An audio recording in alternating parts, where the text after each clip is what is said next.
Mary Jana de Adlaw.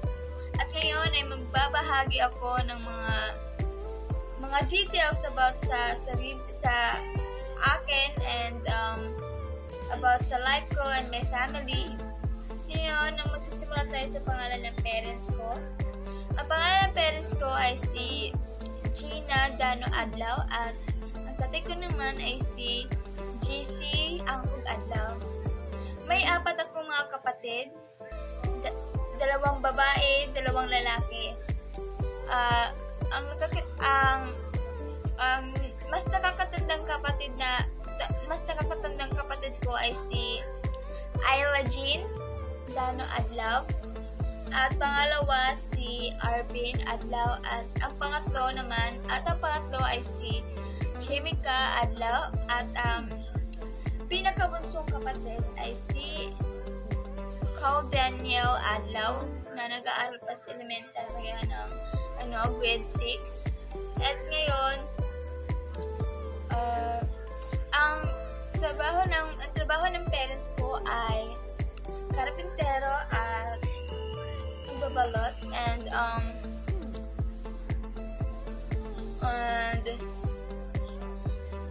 siguro yung share ko about sa parents ko, napaka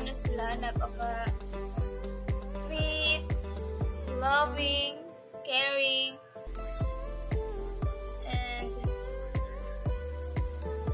napaka maalaga and siguro sa lahat sa part ng family namin, yung mas pinakamalapit at mas pinaka-close ako ay sa tatay ko, si Jesus Adlaw. Mas kilala na si Elie. Mas gusto ko sa kanya kasi syempre ang bait niya and mas madali ko siyang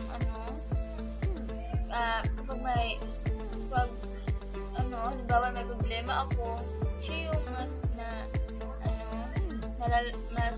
madali kong nalalapitan and kasi nahihiya ko sa mother ko kaysa sa tatay ko na lang kasi parang hindi ako kasi close kami ng tatay ko kaya yun and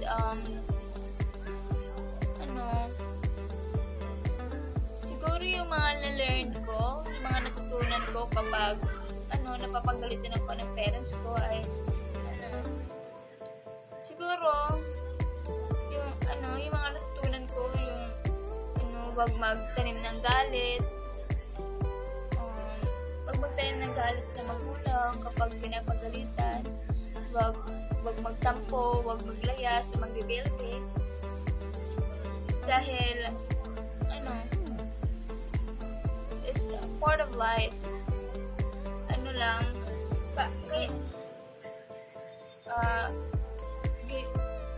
Dahil kaya napapagalitan tayo ng parents natin dahil siguro may nagawa tayong mali and yung mga pagkakamali natin tinatama nila dinidisiplina nila tayo para hindi na natin ulitin yung mga ganung bagay, yung pagsuwa, yung gumawa ng hindi maganda. And yun yung natutunan ko na hindi magtanim ng galit, hindi maglayas o magbebelde, magtampo. Hindi ako ganun.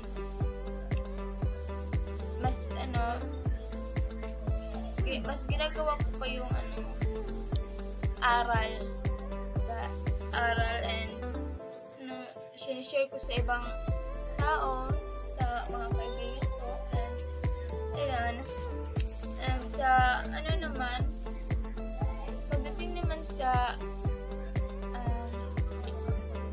pagdating naman sa pera, minsan wala kami, minsan meron. Minsan yung mga kinikita lang ng parents ko ay kasya lang sa pang araw-araw namin pangangailangan, tulad ng mga pangangailangan namin sa school, at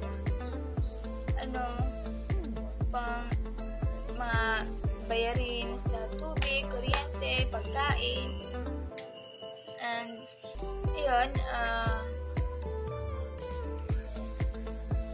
at yung best advice na tumatak talaga sa akin, yung best advice na tumatak sa akin, na advice ng magulang ko is yung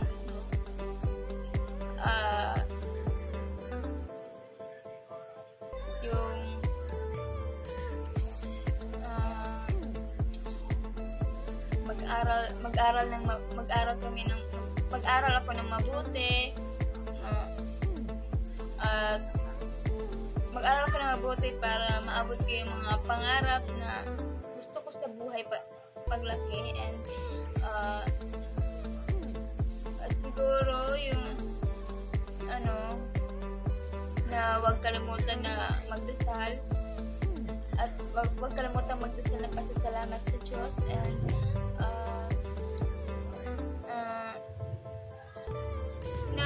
be humble na tao, maging humble, yung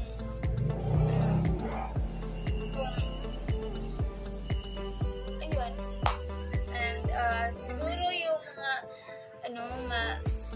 siguro yung worst word na nasabi ng parents ko na nasaktan ako is yung kapag sinasabi nila na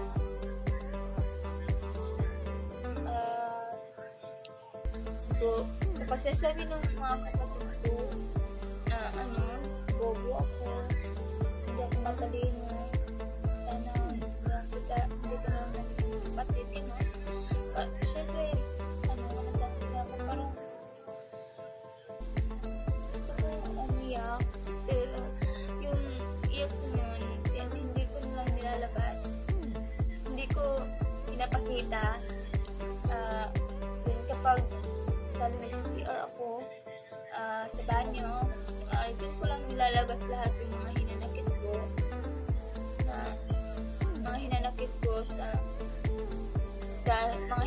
ko dun sa mga bad words na sinasabi nila sa akin, at ayun, sana po ayun lang po, sana ay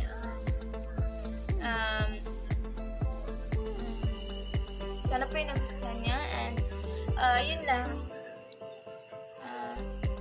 Maraming salamat po. Bye!